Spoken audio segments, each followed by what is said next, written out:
بسم اللہ الرحمن الرحیم۔ السلام علیکم اسٹوڈنٹس۔ علامہ محمد اقبال کی نظموں پہ ہماری ڈسکشن جاری ہے۔ آج کی ہماری پوئم دا برڈز کمپلینٹ کے نام سے ہے، جس کو ایک پرندے کی فریاد کے نام سے عام طور پر جانا جاتا ہے۔ بانگ درا سے یہ نظم لی گئی، اصل میں یہ اردو میں لکھی گئی، بعد میں اس کا انگلش میں ٹرانسلیشن ہوا۔ علامہ اقبال کے بارے میں ہم سب جانتے ہیں، ہم سب نے ان کی شاعری پڑھی ہے کہ برٹش انڈیا میں جب مسلمان اور ہندو غلامی کی زندگی گزار رہے تھے انگریز راج میں، تو اس وقت انہوں نے مسلمانوں کی بیداری کے لیے، سیاسی شعور کے لیے اور مسلمانوں کا حوصلہ بڑھانے کے لیے اپنی شاعری کو استعمال کیا۔ زیادہ تر ان کی شاعری جو ہے وہ مورلسٹک شاعری ہے، مورلسٹک پوئٹری ہے، موٹیویشنل ہے۔ اس میں ادبی رنگ اپنی جگہ موجود ہے، لیکن اس میں ایک زیادہ تر آپ کو ایک سبق ملے گا، ایک لیسن ملے گا، ایک موٹیویشن ملے گی۔ اسی موٹیویشن کے سلسلے میں ایک پرندے کی فریاد ایک میٹافوریکل یا ایک سمبولک پوئم جو ہے وہ آپ کے سامنے لے کے آیا ہوں۔ یہ ایک سمبولک پوئم ہے جس کے ایک سے زیادہ میننگز ہیں۔ اس کی ریلیونس جو ہے وہ آپ یوں ذہن میں رکھ لیں کہ اس وقت کے حالات کو ذہن میں رکھیے جب مسلمان اپنی آزادی کے لیے جد و جہد کر رہے تھے، تو اس وقت یہ نظم لکھی گئی۔ چلیے ہم اس کی ڈسکشن پہ چلتے ہیں۔ پہلی بات تو یہ ایک قید پرندے کی کہانی ہے، ایک پرندے کی فریاد، ایک ایسا پرندہ جو پہلے آزاد تھا، جو بہت اپنی آزادی کی زندگی گزار رہا تھا، کھلی فضاؤں میں وہ تیرتا تھا، اڑتا تھا، اپنی زندگی اپنے دوستوں کے ساتھ، اپنے ساتھی پرندوں کے ساتھ ایک نیچرل ماحول میں وہ گزار رہا تھا۔ پھر اس کو قید کر دیا گیا ایک پنجرے میں۔ اب وہ جب پنجرے میں یا کسی قید خانے میں آیا تو وہ ایک فریاد کرتا ہے۔ فریاد میں سب سے پہلے he recalls his past and he dreams of all that life which he had already spent before۔ مثلا سب سے پہلے وہ اپنے نیسٹ کو یاد کرتا، اپنا گھونسلہ جو اس نے بنایا تھا، گھونسلہ جو اس کا گھر تھا، جہاں سے اس کو نکال دیا گیا، جس پر قبضہ ہوا، وہ شاید توڑ پھوڑ دیا گیا، وہ ہے کہاں، کن حالات میں ہے، یہ اس کو نہیں پتا۔ اس کی فری انوائرمنٹ میں رہ رہا تھا، آزادی کے ساتھ رہ رہا تھا، کھلی ہواؤں میں گھومتا تھا، اپنی مرضی سے کھاتا پیتا تھا، دوستوں کے ساتھ گھومتا پھرتا تھا، فیلو برڈز یاد آتے ہیں، ان کی دوستیاں یاد آتی ہیں، اس کو اپنے ارد گرد آوازیں یاد آتی ہیں، پرندوں کی آوازیں، کائنات میں، فضا میں، جنگلوں میں، درختوں پر موجود پرندے یا باقی وائلڈ اینیملز یا ارد گرد تمام وہ آوازیں جس کو سن سن کے اس نے اپنی ابھی تک کی زندگی گزاری تھی، وہ آوازیں وہ یاد کرتا ہے۔ اسپرنگ سیزن یاد کرتا ہے، جو کہ پرندوں کا فیوریٹ سیزن ہوتا ہے۔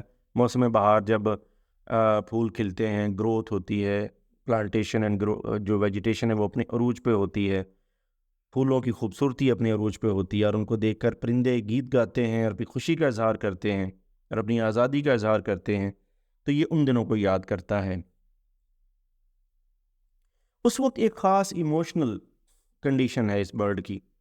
ایک تو یہ اپنے ماضی کو یاد کرتا ہے، جو اس کی ایموشنل کنڈیشن ہے، اس میں وہ اپنی ایموشنل کنڈیشن کو، اپنی جو اس کی جذباتی حالت ہے اس کو بیان کرتے ہوئے وہ بتاتا ہے کہ اس کا دل جو ہے وہ دکھتا ہے۔ his heart aches, he feels the pain of slavery۔ اس کو جو سلیو کر دیا گیا، اس کو انچین کر دیا گیا، اس کو غلام بنا لیا گیا، اس کا دل دکھتا ہے اس بات پہ، وہ بڑی تکلیف محسوس کرتا ہے۔ he feels isolated and alienated۔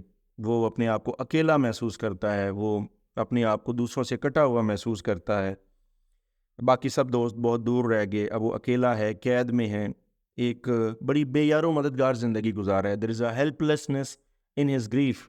اس کے دکھ میں، تکلیف میں بھی ایک بے چارگی ہے، بے یار و مددگار ہے، وہ اس کی کوئی مدد نہیں کر رہا۔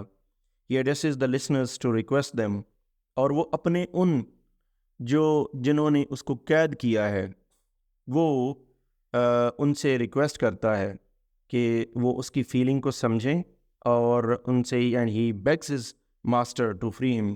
وہ یہ بھی ان سے ریکویسٹ کرتا ہے کہ اس کو فری کیا جائے، اس کو آزاد کر دیا جائے، اس کے دکھ تکلیف کو سمجھا جائے اور اس کو آزاد کر دیا جائے، تاکہ وہ اپنی زندگی اپنی مرضی سے گزار سکے۔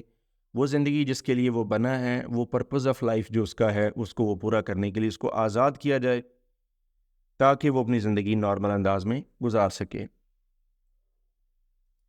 اگر ہم اس کو کرٹیکلی ایویلویٹ کریں اس نظم کو، تو ہمیں جو سب سے پہلی چیز نظر آتی ہے وہ، جیسے میں نے بہت شروع میں آپ کو بتایا، یہ ایک سمبولک اور میٹافوریکل پوئم ہے. ایک جو پرندہ ہے اس کو آپ ایک عام مسلمان، ایک عام جو ایک غلام ہے بر صغیر کا، اس سے آپ تشبیہ دے سکتے ہیں، آپ اس کو سمبلائز کر سکتے ہیں. مسلمان جو کہ 1857 کی جنگ آزادی کے بعد دونوں نیشنز، ہندوستان، ہندو اور مسلمز، دونوں غلام بنا لیے گئے، ان پہ اوپر حکومت تھی. تو یہ پرندہ جو ہے یہ اس وقت کا بر صغیر کا ایک مسلمان جو کہ قید میں ہے، جو غلامی میں ہے، جس کے اوپر ظلم ہو رہے ہیں، جس کے خلاف قوانین بنائے گئے ہیں، جو اپنی مرضی سے کچھ نہیں کر سکتا. یہ وہ ملک تھا جہاں پر اس نے 1000 سال حکومت کی تھی، جہاں پر اس نے فری زندگی گزاری تھی، اپنی مرضی کی زندگی، اپنی کلچر کے مطابق گزاری تھی. تو یہ زندگی جو ہے اب اس کے لیے ایک غلامی کی زندگی ہے، اور یہ اس کو ایک اپنے لیے ایک قید تصور کرتا ہے.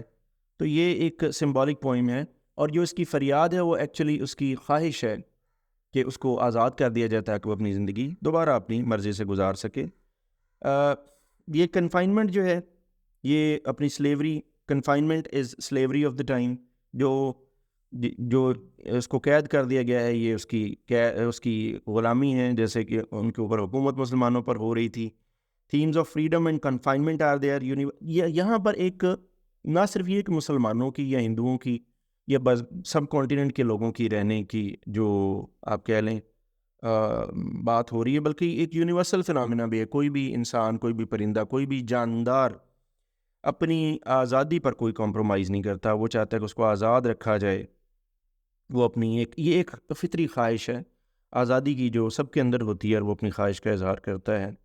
There's also a reflection on purpose and destiny. Birds questioning جو ہے وہ صرف اپنی غلامی کے بارے میں نہیں ہے، وہ اپنی قسمت کے بارے میں بھی سوچتا ہے، وہ اپنے پرپز آف لائف کے بارے میں بھی سوچتا ہے. اس سے پہلے اس کی زندگی کا ایک مقصد تھا، اب اس کی زندگی کا مقصد کیا ہے یہ اس کو نہیں معلوم. اس کی زندگی کا ایک مقصد تھا، اس کا purpose of life. There is an existential question, what was his purpose of life for which he was created. کیا وہ اپنے اس پرپز آف لائف کے مطابق اپنی زندگی کو گزار رہا تھا؟ سو یہاں پر آ کر اقبال اپنی ایک فلسافیکل ایکسپلوریشن دیتے ہیں، ایک ایگزسٹینشیل کویسچن بھی سامنے آتا ہے. اور یہاں پر ایک یہ بھی بحث سامنے آتی ہے کہ جب ایک انسان آزاد پیدا ہوا ہے، جاندار آزاد پیدا ہوا ہے، تو اس کو غلام بنانے کا اختیار کس کے پاس ہے؟ کسی کے پاس نہیں ہے. ہر ایک کو اپنی ایگزسٹنس کے مطابق، اپنی وش اینڈ ول کے مطابق زندگی گزارنی چاہیے، تاکہ وہ اپنے اس مقصد اور پرپز آف لائف کو اچیو کر سکے. سو یہاں پر ایک ہیومن ایگزسٹنس ورسز سلیوری والا کویسچن بھی موجود ہے. جیسے پہلے بتایا، اس کو اگر ذرا اور براڈر لیول پہ لیا جائے تو there is a critique of the Muslim condition. Iqbal زیادہ تر ہندوستان ان جنرل اور مسلمانوں کے لیے ان پرٹیکولر وہ اپنی ایک سوسائٹل سٹرکچر کی بات کرتے ہیں، جس میں مسلمان ہیں، ہندو ہیں، برٹش ہیں. سوسائٹی میں اس وقت 3 طرح کے لوگ تھے، مسلمان تھے، ہندو تھے جو کہ غلام بنا لیے گئے، برٹش تھے جو کہ ماسٹرز تھے. تو یہاں سوسائٹل سٹرکچر کی بات ہو رہی ہے جس نے انڈیویجول فریڈم کو کرٹیل کیا ہے. سب کانٹیننٹ کا مسلم اس میں سر فہرست ہے. دیٹس وائی یہ ایلیگریکل پوئم بھی ہے. تو یہ اقبال نے، جو کہ اب مسلمانوں کی جو حالت تھی اس پر بہت زیادہ دکھی ہوتے تھے، انہوں نے ان کی غلامی کو ذہن میں رکھتے ہوئے اس پوئم میں خاص طور پر مسلمانوں کی جو ایک اندرونی خواہش ہے، ان کی تکلیف ہے، اس کو سامنے لانے کی کوشش کی ہے. اور اگر ہم اس کے اینڈ کی طرف بڑھیں تو ایک جو سب سے بڑی اس کی ڈائمنشن بن سکتی ہے وہ اس کی ایک اسپرچول ڈائمنشن بن سکتی ہے. فلسافیکل کویسچن بھی ہے، ایک آپ کہہ سکتے ہیں کہ صوفیزم والی بات بھی ہے، اس میں مسٹسزم والا بھی ہے. دیر is a souls desire to سور ہائر. انسان کے اندر، انسان کی جو شخصیت ہے، یہ 2 چیزوں کا مجموعہ ہے. ایک اس کی روح ہے، ایک اس کی باڈی ہے، اس کا جسم ہے. روح جو ہے وہ زیادہ پرواز کرنا چاہتی ہے، اپنی مرضی سے جینا چاہتی ہے، وہ ایک انڈیویجول کے طور پہ اپنی خواہشات پورا کرنا چاہتی ہے as against a greater whole. ایک پوری ورلڈ کے ساتھ اس کا مقابلہ ہوتا ہے. تو وہ یہ جو ایک روح کی خواہش ہے کہ وہ اپنی مرضی سے اڑے، اپنی مرضی سے جیے،